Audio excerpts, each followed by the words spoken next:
પ્રમુખ જૂનાગઢ મહાનગરપાલિકાને પણ માર્ચમાં મળશે નવા મેયર। 66 નગરપાલિકામાં પ્રમુખની પસંદગી કરવા ભાજપ દ્વારા નિરીક્ષકોની વરણી કરવામાં આવી છે।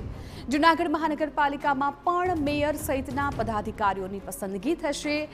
આજથી 3 દિવસ ચાલશે પસંદગીની કાર્યવાહી। પોલિટિકલ એડિટર કિંજલ મિશ્રા મામલે વધુ જાણકારી આપી રહ્યા છે। કિંજલ, સંપૂર્ણ વિગતો।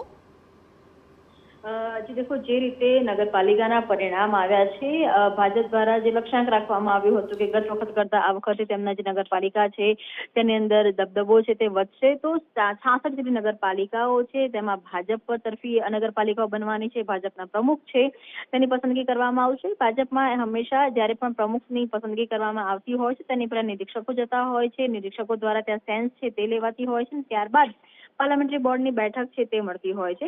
25, 26 ने 27 એટલે કે આજથી 3 દિવસ માટે નિરીક્ષકો છે તે આ 66 નગરપાલિકા અને જૂનાગઢ મહાનગરપાલિકા માટે સેન્સ લેવાના છે। 3 દિવસમાં જે પણ સેન્સની અંદર મહત્વના નામો આવશે, જાતિગત સમીકરણ અને ત્યાંના જે સ્થાનિક જે સમીકરણો છે તેને ધ્યાનમાં લઈને ત્યારબાદ પાર્લામેન્ટરી બોર્ડની બેઠક છે તે મળશે। 28 ફેબ્રુઆરી અને 1 માર્ચ પાર્લામેન્ટરી બોર્ડની બેઠક છે તે યોજાઈ રહી છે કે જેની અંદર આ તમામ જે નગરપાલિકા અને મહાનગરપાલિકા માટેની વાત કરવામાં આવે, મહાનગરપાલિકા જૂનાગઢ માટેના મેયર અને 66 નગરપાલિકાઓના પ્રમુખ માટેના નામો પર મંથન થશે। કવાયત છે તે આજથી શરૂ થઈ ગઈ છે।